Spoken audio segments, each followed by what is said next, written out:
প্রকৃতিকন্যা সিলেটের জাফলং ইসিএ এলাকায় অবৈধভাবে বালু পাথর উত্তোলন বন্ধে চালানো অভিযান নিয়ে জনমনে নেতিবাচক ধারণার সৃষ্টি হয়েছে।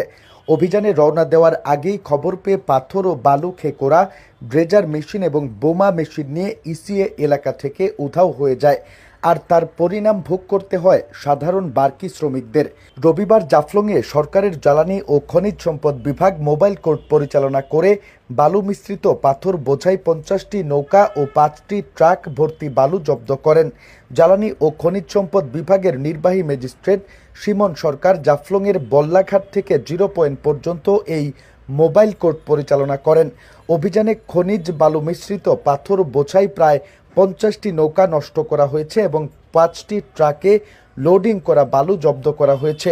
জব্দকৃত বালু জাফলং পুলিশ চৌকিতে সংশ্লিষ্ট থানার এসআই এবং ইউনিয়ন ভূমি অফিসের তহসিলদারের জিম্মায় রাখা হয়। খনিজ সম্পদ উন্নয়ন ব্যুরোকে নির্দেশ দেওয়া হয় যে জব্দকৃত এই মালামালগুলো নিলামের মাধ্যমে বিক্রি করে প্রাপ্ত অর্থ সরকারি কোষাগারে জমা প্রদান করতে হবে।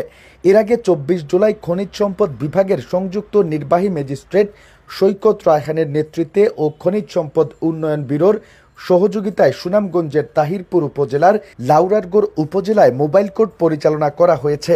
এই অভিযানে অবৈধভাবে উত্তোলন করা 52,050.2 ঘনফুট পাথর জব্দ করা হয়েছে, যার আনুমানিক বাজার মূল্য 2,62,510 টাকা। জব্দকৃত পাথরগুলো স্থানীয় ইউনিয়ন সদস্যের জিম্মায় রাখা হয়। সংশ্লিষ্টরা অবৈধ খনিজ সম্পদ আহরণ ও পরিবহনের বিরুদ্ধে এই ধরনের অভিযান অব্যাহত থাকার আশ্বাস দিলেও সোমবার সকাল 8:30টায় সরেজমিনে জাফলং সেতু থেকে জাফলং 0 পয়েন্ট পর্যন্ত কয়েক হাজার বার্কি নৌকা, শেপ মেশিন, বোমা মেশিন ও ড্রেজার মেশিন দিয়ে বালু ও পাথর উত্তোলন করতে দেখা যায়। এছাড়া কয়েক হাজার ট্রাক দিয়ে বালু ও পাথর পরিবহন করতে দেখা গেছে।